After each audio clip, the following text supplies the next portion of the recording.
When looking for the right person to spend life with, most people always pick based on a checklist they prepared for themselves or based on the world's opinion of the perfect spouse. The option of a checklist is common among the ladies because all they wish for is the right man who would mark every box on their list and be Prince Charming. But this is not always so. Not all things in life go as planned, and this happens because God is the creator of the universe and He has made all the perfect plans for you. Some people tend to be so stubborn, and they do not align with the path and track that God has put before them because they are so hard-hearted to be easily swayed from their plans, and in this sense, they are saying they know the best for themselves more than the person who created them. God has told us in His Word to lean not on our understanding but trust in Him, because His wisdom is higher than ours, and He is the one that is responsible for your life, and He has beautiful plans for you in the future.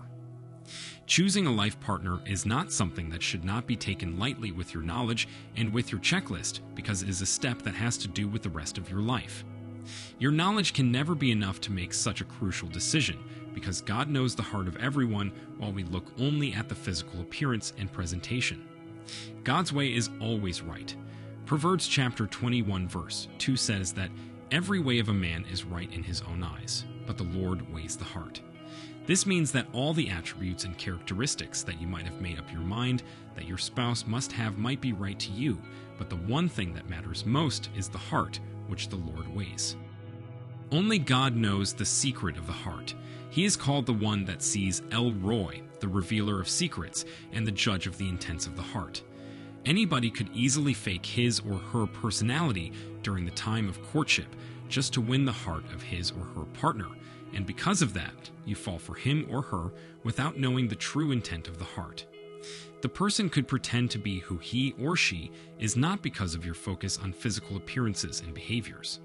This goes with the saying, not all that glitters is gold. In 1 Samuel chapter 16 verses 6 to 13, Samuel, though he was a man of God and was led by God, was still choosing candidates to replace souls based on their physical appearance. But if not for God, who kept giving him discernment on all the sons of Jesse who he thought were fit for the job, he would have chosen and anointed the next king right from the first child, Eliab. God said in verse 7 that Samuel should not look at their appearance or height or stature, because the Lord sees not as man sees, for man looks at outward appearance, but the Lord looks at the heart. God let Samuel anoint David as the king of Israel because God saw his heart and saw him perfect for the position. When picking a life partner, always be led by God and go with His will. Let the eyes of God be used to pick the right person and not your moral eyes, and let His hand lead you in the right direction, and not your prospects for the perfect husband or wife. Many times our perspective of what we want in our spouse is so different from what the Word says it should be, so some look at the outward appearance and miss the one that God has prepared for them, because their eyes have been blinded by their perspective and imagination. It pays to follow God's leading and submit to God's will concerning your life partner. It pays. Why should you put all that trust in the direction of God and not in your wants? That is because God knows the best for you. Jeremiah chapter 1 verse 5 says that before we were formed in the womb, God knew us. That means He has known our strengths, weaknesses, attributes, characteristics, personalities, and every moment of our lives, right before we were even formed in the womb.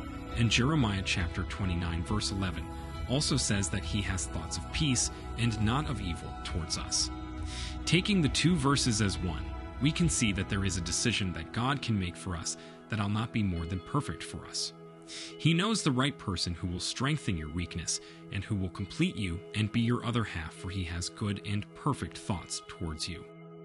He will pick someone who you would both serve alongside each other and be servants in His vineyard. He plans to prosper you and not to harm you, to give you an expected end.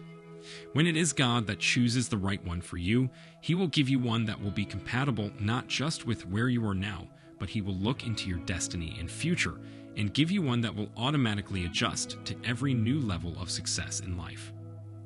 1 Corinthians chapter 1 verse 25 says that even the foolishness of God is wiser than man's wisdom, so even when you might think that you're going in the right direction and making the right choice, it might be the worst path to take and the worst decision make for yourself.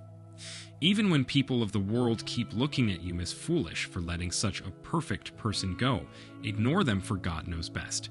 When making such a decision, do not follow the trend of the world, but follow that of the world.